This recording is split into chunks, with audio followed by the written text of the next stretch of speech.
I'm being joined by Mr. Felix Moka, who is the National Publicity Secretary of the APC, who is live from me right here in our Abuja studio. Thanks so much, Mr. Moka, for your time tonight. Thank you, Sheil. I appreciate it.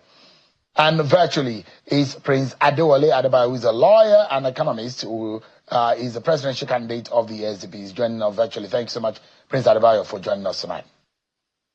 Thank you very much, Sheil, and God bless Nigeria. Thank you. Let's begin with a central issue tonight before the nation. When Nigerians compare their lives today with where they were in May 2023, should they feel more hopeful or more disappointed? I'd like you to begin the conversation for us tonight. Thank you, Sheil. I think that Nigerians have every reason to feel more confident about their country and therefore more hopeful about the future. Because the state of affairs in this country as of 2023 compared to today is actually comparing night and day. Because on the one hand, as of May 2023, this country was not doing well. All of the fundamental, numbers were off. From the, exchange rates to the, just basic living was all phantom. A lot of it was phantom. And I say phantom because they were not real. Because the distortions in the economy were overwhelming on every facet. For instance, you refer to the value of the naira related to the dollar as of 2023, about 460 or thereabout, right? But that was dictated. It was not the real value of the naira. So every figure that derives from that, naira dictation was actually false. It was phantom because it wasn't real. How can it be real when you would exchange 460 officially and, anyone in the system could round trip that same number, and get nearly what the value is today, about 900, naira to the dollar. See, it was not real. So, it's difficult to make that comparison between 2023 and 2025 because, a lot of what you had then was unreal. And that's the distortion that this government keeps talking about. And what this president has done since 2023 is to really tackle the root causes of all of those distortions, whether it was the fuel subsidy, whether it was the crazy arbitrage in the foreign exchange system. None of that was real. And so what Nigerians are dealing with today is closer to reality. And when you plan with reality, then you are more likely to actually have outcomes and results that are more realistic, more defensible, and more, promising in terms of the future. And today, like you said, we've gone from $3 billion in our foreign, reserve to nearly $50 billion. That counts for something because the world is taking us more seriously today, which is why you see a lot of investment, new investment coming in all the sectors, whether it's the, oil and gas or other sectors. People are coming in to invest because they have more confidence. Our naira has been stable for months. Our balance of payment systems has been good consistently for nearly 10 quarters. So look, you can go on and on. So I think that optimism is what Nigerians should share. So I will break it down further to also, because like I said, if the Tinubu government has done anything good, let's say it so that we can build it. Absolutely. If there is a failure somewhere, let's say it and let's fail. This government is not about Tinubu. It's not about Kashim Shettima. It's not APC. This government, at the end of the day, is about the 250 million of all of us. We have as much stake as President Bola Tinubu has, and everyone should have a say in it. Prince Adewale Adebayo, same question to you. Are Nigerians' lives better off as of May 29, 2023 and today? Okay, thank you.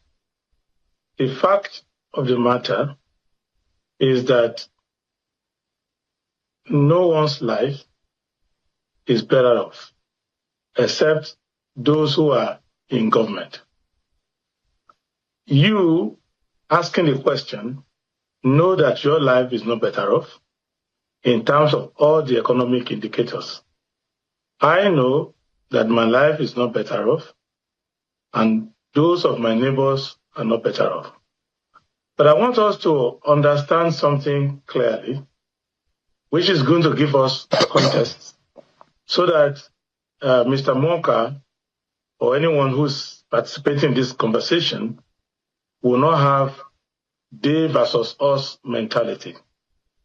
Let us agree on 3 fundamental principles.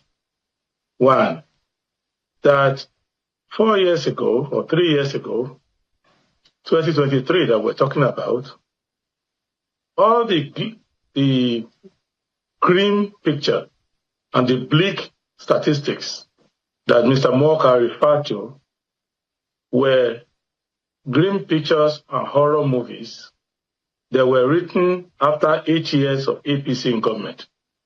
So it is the same political party, usually the same characters, that led to that state of affairs that he is now painting as terrible, fake, unrealistic. That was after Nigerians had voted for them 2 times in presidential elections, and they produced that state of affairs. So let us understand that fundamental principle. Second principle is that the economy that we're talking about supersedes politics. So if the economy is working, you do not need to tell anyone that the economy is working, because everyone is a participant in the economy. Now, if we admit to that, and we concede to these statistics, we can now find out what went wrong. Is there no sufficient time for a government that has been in power for 11 years now? Is there no sufficient time for their economic policies to come to fruition? Or are they pursuing inconsistent policies? Or they just don't have the rigor to do the work? Or are they not mastering the number properly? Are they misaligning their policies, or they don't have the discipline, whether fiscal discipline or monetary discipline, to drive economic outcomes? And the way they handle project management, where, for example, they have not achieved more than 17% performance in all the 3 budgets that they've implemented. So let us not take it like we are deceiving ourselves. The failure of the Bola Ahmed Tinubu presidency in terms of the economy is also my own failure as a person who is in the economy.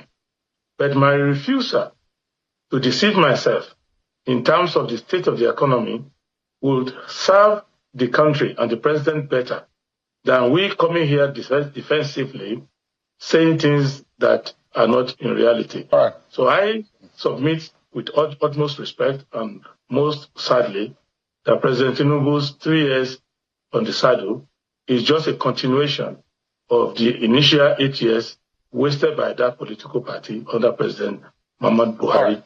There is no turning the corner yet. The truth is, I took over for myself. The late Buhari is me. He was a partner.